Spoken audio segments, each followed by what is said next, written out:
আমি জানি গত কয়েকদিন ধরে, বিশেষ করে 4 তারিখের পর থেকে আপনাদের ওপর দিয়ে যে ভয়াবহ ঝড় বয়ে গেছে এবং যে তাণ্ডব লীলা চলেছে বাংলা বিরোধী বিজেপি আশ্রিত দুষ্কৃতীদের হাতে, তৃণমূল কংগ্রেসের কর্মী সমর্থক শুভানুধ্যায়ীরা ইতিমধ্যে বিভিন্ন জায়গায় আক্রান্ত হয়েছে এবং আমাদের দলীয় কার্যালয়গুলিতেও ভাঙচুর করা হয়েছে।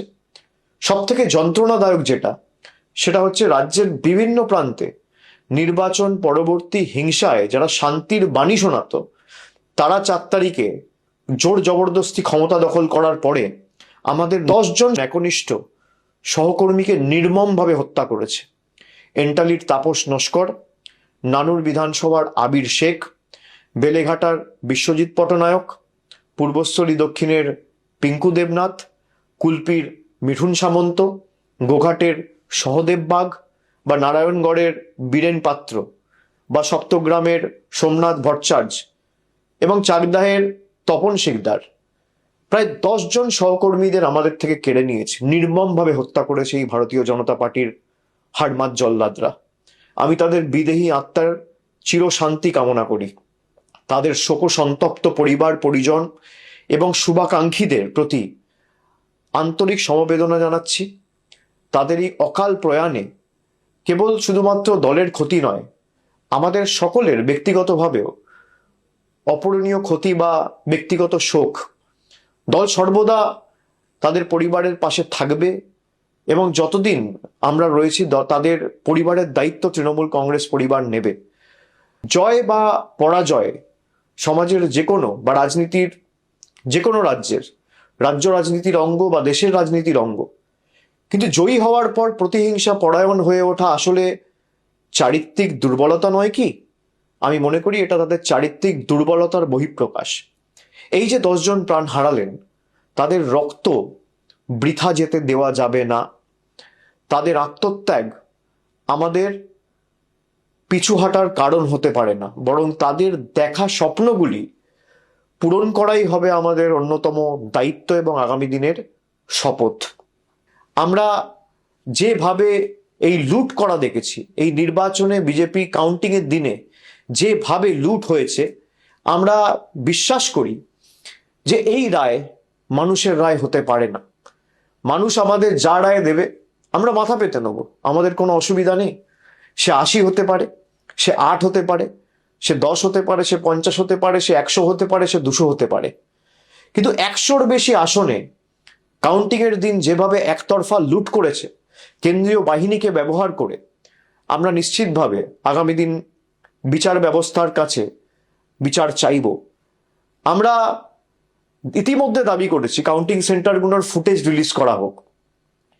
বিভিন্ন জায়গায় আমাদের কাছে কাউন্টিং এর দিন যত কন্টেস্টিং ক্যান্ডিডেট রয়েছে তারা আমাকে যখন ফোনে জানাচ্ছিল যেই ভোটে ইভিএম হয়েছে আর কাউন্টিং টেবিলে যে ইভিএম আনা হয়েছে, দুটো সিরিয়াল নাম্বার ম্যাচ করছে না।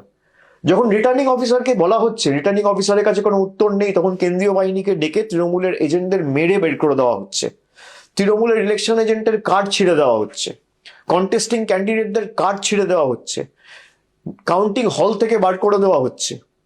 যারা লুট করে ক্ষমতায় এসছে, যারা মানুষের ম্যান্ডেটকে ম্যানিপুলেট করে ক্ষমতায় এসছে, তারা ক্ষমতায় বেশি দিন টিকবে না। আমি বিশ্বাস করি সত্যিটা মানুষের কাছে যথা সময়ে উন্মোচিত হবে এবং সঠিক তথ্যটা মানুষের কাছে উপস্থাপিত হবে।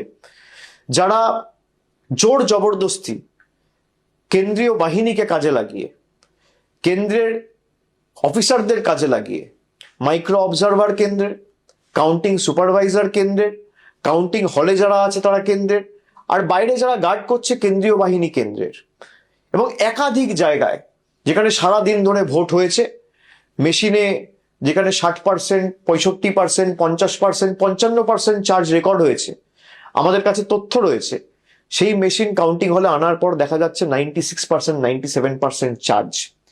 আমি তৃণমূল কর্মীদের বলবো, এর জবাব মানুষ আগামী দিন দেবে, ভরসা রাখুন মানুষের উপর। লুটপাট করে কেউ ক্ষমতায় বেশি দিন থাকতে পারে না। যারা রাষ্ট্রশক্তিকে ব্যবহার করে, পুরো দেশের এজেন্সিদের ব্যবহার করে বাংলায় লুট চালিয়েছে, যেদিনকে কেন্দ্র সরকার ক্ষমতা থেকে যাবে বা যেদিনকে এদের লোকসভা ভোটে পরাজয় হবে, সেদিনকে বাংলার গদিটাও মানুষের রায়ে এক রাতে চলে যাবে, এই বিশ্বাস আমি রাখি। আমাদের অস্ত্র হলো আপোষহীন লড়াই, আমাদের অস্ত্র হলো আমাদের হার না মানার মানসিকতা। এই একতাই আমাদের সব থেকে বড় ঢাল। আমি আপনাদের সকলকে অনুরোধ করছি, একে অপরের হাত শক্ত করুন। বাংলার মানুষ জানেন তৃণমূল কংগ্রেসের কর্মীরাই তাদের একনিষ্ঠ কর্মী এবং তাদের বিপদে আপদে প্রকৃত বন্ধু। আপনারা আবার মাঠে নামুন। আমাদের যে পার্টি অফিসগুলো জোর জবরদস্তি ভেঙে দেওয়া হয়েছে, সেই পার্টি অফিসগুলো পুনরুদ্ধার করুন। হাইকোর্টে ইতিমধ্যেই মামলা দায়ের হয়েছে, আপনারা জানেন, এবং সেখানে যে পিটিশন ফাইল হয়েছে, আজকে হাইকোর্ট মহামান্য বিচারপতিরা তারা রায় দিয়েছে যে যারা ঘরবাড়ি ছাড়া, যাদের দোকানে ভাঙচুর হয়েছে, যাদের বাড়িতে হামলা হয়েছে, যারা এলাকা ছাড়া, ঘর ছাড়া, গ্রাম ছাড়া, পাড়া ছাড়া, তাদের সবাইকে আগামী দিন প্রশাসনকে বাড়িতে ফেরাতে হবে। আমি প্রত্যেকটা তৃণমূল কংগ্রেস ব্লক এবং জেলা নেতৃত্ব এবং অঞ্চল নেতৃত্বর কাছে অনুরোধ করব যে আপনারা ধরে ধরে যারা এলাকা ছাড়া তাদের বাড়ি ফেরার ব্যবস্থা করুন। কোথাও যদি কোনো প্রশাসনের আধিকারিকরা আপনাদের সাথে সহযোগিতা না করে, আমাদের সরাসরি জানান, আমরা তাদের বিরুদ্ধে কন্টেম্প্ট মুভ করব। হাইকোর্টের অর্ডার যে যারা ঘর বাড়ি ছাড়া, তাদের দল না দেখে, রং না দেখে, জাতি, দল, ধর্ম, বর্ণ নির্বিশেষে তাদের বাড়িতে, দোকানে এবং নিজেদের গন্তব্যস্থলে, নিজেদের জায়গায় তাদের ফেরাতে হবে। আমি সকলকে অনুরোধ করব যে যারা বাড়ি ছাড়া রয়েছেন, ব্লক এবং জেলা নেতৃত্ব যেখানে আমাদের প্রতিনিধিরা আছে, এমএলএ এমপিদের সাথে যোগাযোগ করুন। পঞ্চায়েত স্তরের নেতৃত্ব যারা আছে তাদের সাথে যোগাযোগ করুন।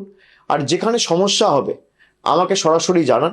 ফেসবুকের মাধ্যমেও আপনারা জানাতে পারেন, এখানে আপনারা কমেন্টের মাধ্যমেও জানাতে পারেন বা মেসেজ করেও জানাতে পারেন। আমাদের দলের তরফ থেকে যতটা আইনি সাহায্য সহযোগিতা করা যায়, আমি নিশ্চিতভাবে প্রত্যেকটা তৃণমূল কর্মীর পাশে দাঁড়াবো, যাতে যত দ্রুত সম্ভব আপনারা আপনাদের বাড়িতে, এলাকায়, গ্রামে ফিরতে পারেন। দলীয় সভাগুলিতে একজোট হয়ে আমাদের আগামী দিন কাজ করতে হবে।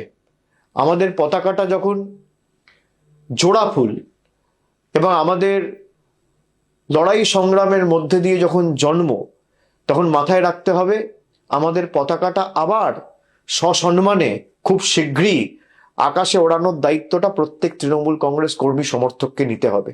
তখন দেখবেন বাংলা থেকে আতঙ্কের কালো মেঘ সরে গেছে।